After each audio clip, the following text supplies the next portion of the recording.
अथ पुष्पाञ्जलिमन्त्राः। हरि ओं मा जज्ञेन जज्ञामायजन्त देवास्तानि धर्माणि प्रथमान्यासन्ना ते हनाकं महिमानः सचन्त जत्र पूर्वे साध्याः सन्ति देवाः। ॐ राजाधिराजाय प्रसह्यसाहिने नमो वयं वैश्रवणाय कुर्महे समे कामान् कामकामाय मह्यं कामेश्वरो वैश्रवणो ददातु कुबेराय वैश्रवणाय महाराजाय नमः।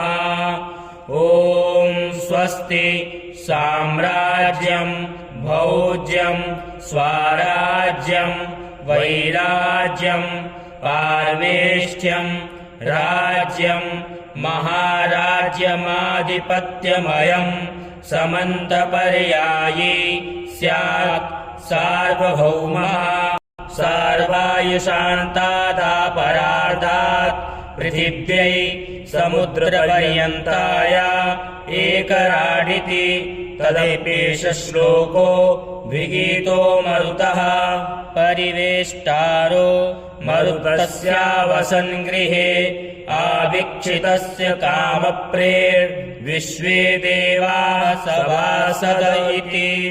ॐ विश्वतश्चक्षुरुदा विश्वतो मूको विश्वतो बाहुरुदा विश्वतसपात संबाहुभ्यां धमति सम्पतत्रैर्यावा भूमि जनयन् देव एकः।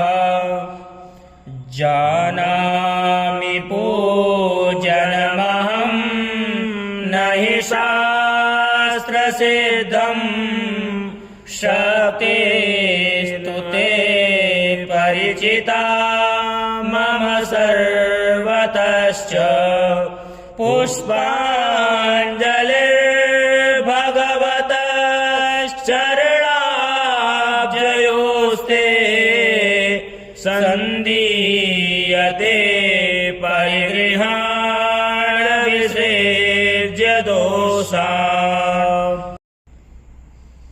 ॐ एकदन्ताय विद्महे वक्रतुण्डाय धीमहि तन्नो दन्ती प्रचोदयात्।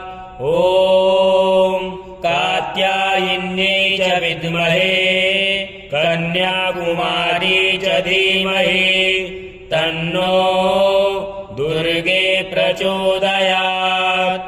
ॐ महालक्ष्म्यै च विद्महे विष्णुपत्न्यै च धीमहि तन्नो लक्ष्मी प्रचोदयात्। ॐ नारायणाय विद्महे वासुदेवाय धीमहि तन्नो विष्णुः प्रचोदयात्। ॐ तत्पुरुषाय विद्महे महादेवाय धीमहि तन्नो रुद्रः प्रचोदयात्। मन्दारमालाङ्कुलितालकायै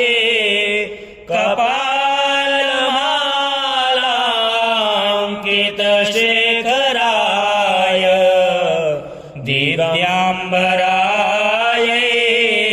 च दिगम्बराय नमः शिवायै च नमः शिवाय नमः शिवायै च नमः शिवाय।